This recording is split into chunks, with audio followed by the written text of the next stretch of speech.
এখন এই ভজন সাধনটা হলো এই কামনার বীজটাকে, বিষয় ভোগের বীজটাকে পোড়ানো।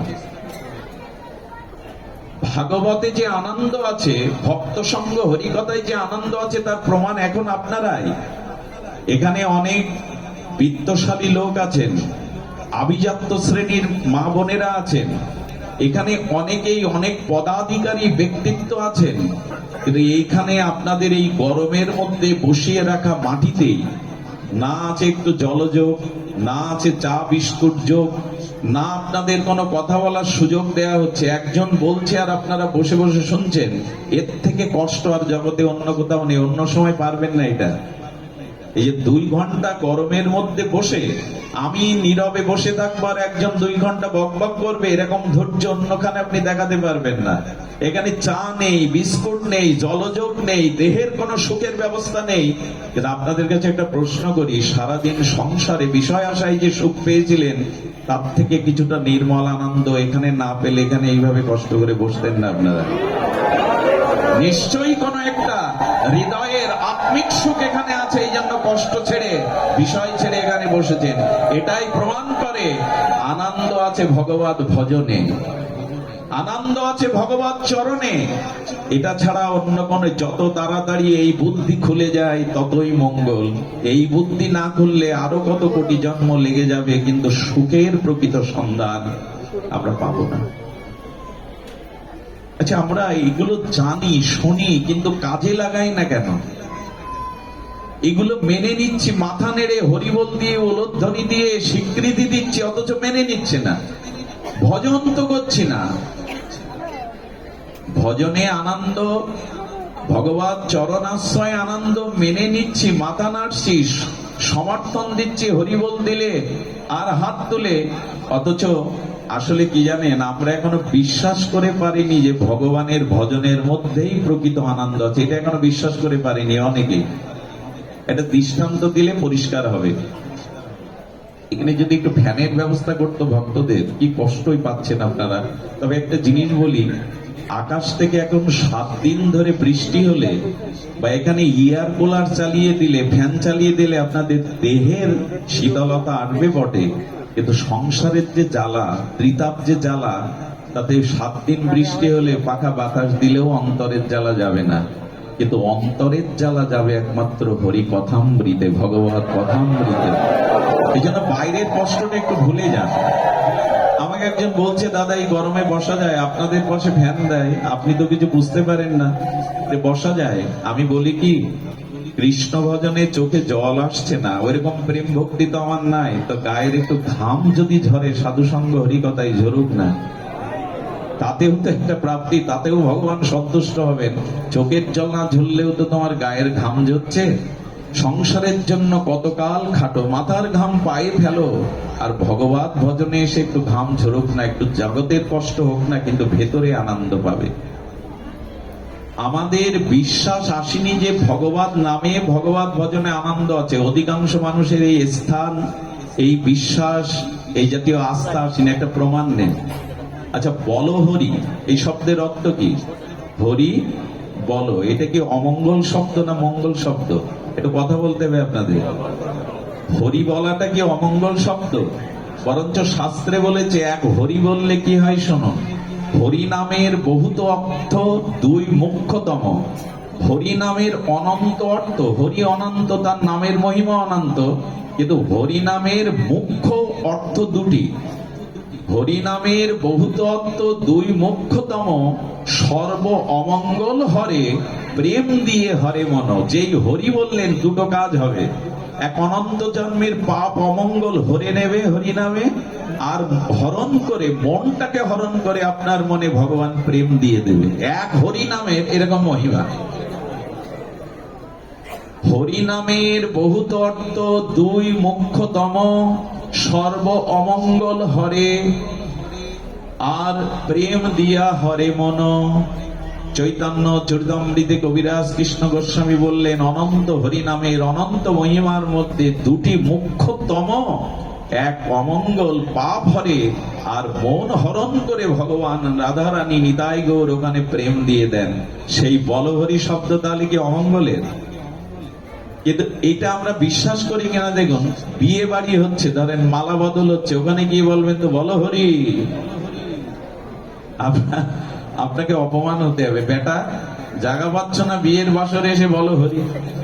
আচ্ছা, হরি বলতো মঙ্গলদায়ী শব্দ, এর থেকে মঙ্গল শব্দ নেই। ওখানে বললে, আচ্ছা জন্মদিন পালন করছেন বাচ্চাদের, কেক কেটে বাতি জেলে, ওইখানে গিয়ে বলুন বলো হরি,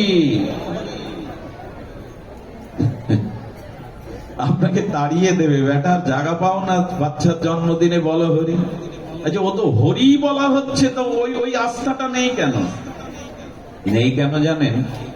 সর্বসময় হরিনাম মঙ্গলময়, হরি নাম আর হরি এক, অভিন্ন, স্বরূপে অভিন্ন, আজই বিশ্বাস হয়নি, নাহলে ওখানেও আমরা মেনে নিতাম। সুধীবৃন্দ, আর এই বলহরি নিয়ে আমাদের একটা ভুল ধারণা আছে। বলহরি মানে মরে গেলে মরা ব্যক্তির উদ্দেশ্যে মৃত সব শ্মশানে নিয়ে যেতে বলতে হয়। বলো না গো, যে মরে গেছে তাকে আর বলে কি করবেন? সে বলবে, সে শুনবে? বলহরি কখনো মৃত লাশের জন্য বলা হয় না। যারা ওই লাশ দেখছে দুই ধারে ছাদের উপরে রাস্তায় দাঁড়িয়ে, তাদের বলা হচ্ছে তুমিও তো মানুষ, এর মতো একদিন চতুর্দোলাতে দুলে শ্মশানের চিতায় পুড়বে। ওর তো আর বলা হলো না, ও আর বলার সময় পেল না সংসারে, তো তুমি ওকে দেখে শেখো, এবার তুমি হরি বলা ধরো, তোমারও এই দশা আসছে। এই জন্য মরার জন্য হরি বলো হরি না, বেঁচে থাকে যারা, আমার তো মনে হয় বলো হরি বারবার বলা দরকার। ওই সময় হরি বল, হরি বলটা না মনে গেলেও বলো হরিটা আমাদের চমকে দেয়। এই জন্য রাম নাম সত্য, হে ভগবানের নাম সত্য, কিন্তু দোকান খুলেই যদি দোকানদারকে বলেন বলো হরি, ও আপনার দিকে তাকাবে না, তিরস্কার করবে। তার মানে এখনো বিশ্বাস আসেনি আমাদের হরি নামের মধ্যে মহামঙ্গল আছে। আমরা আমাদের মতো বুদ্ধিতে বিচার করে নিয়েছি। হরি হরি করে কি হবে, হরি হরি করে যে কি হবে, এই বুদ্ধি কবে আসবে জানেন? সাধু সঙ্গ করলে আসবে, ভাগবত শ্রবণে এই বুদ্ধি আসবে। আপনি যতদিন শুদ্ধ সাধুমুখে হরিকথা শ্রবণ কীর্তন না করবেন, যতদিন ভাগবত জ্ঞান চেতনা আপনার মধ্যে উদয় না হবে, ততদিন এই মঙ্গল আপনি অনুভব করতে পারবেন না। এই উপলব্ধি আপনি কেমন জানেন? শিশুকে পুতুলগুলো কেড়ে নিয়ে, ওই পুতুল খেলা, অবশ্য শিশুর কাছ থেকে মাটির পুতুল কেড়ে নিয়ে একতলা সোনা দিয়ে বলুন, সোনা সোনামণি, মাটির কোনো দাম নেই, এই সোনার অনেক দাম, নিয়ে নাও, তুমি মাটির পুতুল দাও। দেবে তো? ও ছটফট করে কাঁদবে আর বলবে আমার খেলার সাথে দাও, আমার বরবধূ পুতুল দাও, আমি সোনা নেব না, ফেলে দেবে। এর একটাই কারণ, সোনার যে মূল্য তা বোঝবার মতো ওর জ্ঞান বা উপলব্ধি হয়নি। আবার ওই যখন বড় হবে, তখন মাটির খেলনা পুতুলগুলো ছুড়ে ফেলে ওই টাকা সোনাকেই জড়িয়ে ধরবে। তেমন আমাদেরও এই বোধ আসেনি সংসারে যে একমাত্র পরমানন্দ, একমাত্র জীবনের পরম প্রিয় শ্রেয় হলো ভগবানের নাম, ভগবত ভজন। এই চেতনা খুলবে না। আপনি যতই লেখাপড়া আর যতই আপনি উচ্চ দীক্ষা শিক্ষা জ্ঞান আপনি যতই জগতে অর্জন করেন, সাধু সঙ্গ বিনা বিবেক না হই, রাম কৃপা বিনা সুলভ না সই। তুলসী গোস্বামী দাস বললেন, ওরে এই জগতে ভাগ্যবানকে, যার ঘরে সুন্দরী স্ত্রী আছে, যার 5 তলা বাড়ি আছে, যার সিন্ধুকবর্তী সোনাদানা অর্থ ব্যাংকে টাকা গচ্ছিত আছে, ও তো একটা সন্ত্রাসীর বাড়িও থাকে, ও তো একটা চোরের বাড়িতেও থাকে। থাকে না? অনেক ডাকাতের বাড়ি দালান থাকে না? ডাকাতের স্ত্রী সুন্দরী হয় না? ডাকাতের ব্যাংক ব্যালেন্স নাই? তা যদি তোমার বাড়িও থাকলো, তাহলে ভাগ্য কথা একজন ডাকাত তোমার। বলো, ডাকাতের বাড়িতে সাধুর চরণ ধুলি পড়ে না, ডাকাতের বাড়িতে হরি ভজন হয় না, এই জন্য সে দুর্ভাগা। তোমার বাড়িতে যদি হরি ভজন, হরি নাম, ভগবানের বিগ্রহ সেবা হয়, এই জন্যই তুমি ভাগ্যবান। গাড়ি বাড়ি সুন্দরীর জন্য তুমি ভাগ্যবান নও। তুমি ভাগ্যবান, তোমার গৃহে যুগল আছে, তোমার গৃহে সকাল সন্ধ্যা উলুধ্বনি হয়, সংকটধ্বনি হয়, তোমার গৃহে করতাল কাসর বাজিয়ে সকাল সন্ধ্যা ভগবানের দিব্য নাম হয়, এই জন্য তুমি ভাগ্যবান। নালে টাকা সুন্দরী রমণী সোনাদানা তো দস্যুর বাড়িও থাকে, সে ভাগ্যবান হবে? একটা জিনিস শুনুন, ভজন পথে আসুন, মানুষ এখন মানসিক অশান্তিতে ভুগছে। এর মধ্যে এমন কোন মানুষ নাই যাদের মানসিক তাপ নাই। আত্মহত্যার প্রবণতা বাড়ছে, মানুষের উন্মাদনা বাড়ছে, মানুষ ড্রাগগ্রস্ত হয়ে যাচ্ছে। কিশোর যারা, সেই কিশোররা আজ খেলাধুলা, বিনোদন, সৃজনশীল কাজ ছেড়ে তারা আজকে সমাজের অসামাজিক কার্যকালে খুন, রাহাজানি, ড্রাগ আসক্ত হচ্ছে। এর একটা কারণ কি জানেন? মানসিক শান্তি যাতে হয়, মানুষকে তাই দেওয়া যাচ্ছে না। মানসিক প্রশস্তি, মানসিক শান্তি একমাত্র ভগবানের ভজনে আসে। আচ্ছা, আপনার জল পিপাসা লেগেছে, আমি আপনাকে টাটকা মধু খেতে দিলাম, তৃষ্ণা কমবে? মধু তো উৎকৃষ্ট জিনিস, কিন্তু লেগেছে পিপাসা, আমি আপনাকে মধু খেতে দিলাম, এতে পিপাসা কমবে? কমবে না। সুধীবৃন্দ, ধ্যান দিন তো, এতে তোমার পিপাসা যাবে না, পিপাসা আরো বেড়ে যাবে। এই জন্য বললেন, আত্মা যেটা চাই তাই দাও, তবেই ও শান্তি পাবে। আত্মশান্তি পেতে গেলে আত্মার খোরাকটা দাও। তুমি তো চোখের খোরাক দিচ্ছ, কানের খোরাক দিচ্ছ, শব্দ, স্পর্শ, রূপ, জিহ্বার রস দিচ্ছ, কিন্তু আত্মাটা যে কঙ্কাল হয়ে গেল, আত্মার খাদ্য হরিকথা, হরিনাম, ভগবত ভজন, আত্মাকে দিচ্ছ না। এই জন্য আত্মা অতৃপ্ত থাকলে মরার পরেও তুমি শান্তি পাবে না। বেঁচে থেকে কি অতৃপ্ত আত্মা পরলোকে গিয়েও শান্তি পাবে না। আত্মার খাদ্যটা দিন। আচ্ছা, গাড়ি চালায় তাকে কি বলে? ড্রাইভার। ড্রাইভারের খাদ্য আর গাড়ির খাদ্য এক। ড্রাইভার কি পায়? অন্ন, জল, সবজি, মাছ ইত্যাদি পায়। আর গাড়ি পায় তেল, মোবিল। এটা বদলে দিন। ড্রাইভারের খাদ্য গাড়িকে দিন, আর গাড়ির খাদ্য ড্রাইভারকে দিন। পরিণাম কি হবে?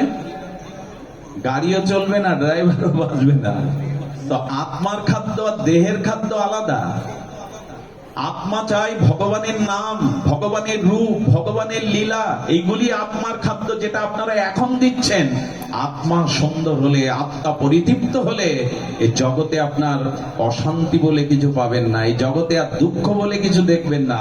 যথা তরুমূলং নিষেচন, গাছের বৃক্ষের গোড়াতে মূলে জল দিলে শাখা পোশাকায় পল্লবিত হয়ে ফুল ফল পল্লবাতে হয়, কিন্তু যদি গোড়ায় জল না দিয়ে শাখা পোশাকায় জল দেন, ও গাছ বাঁচানো যাবে না।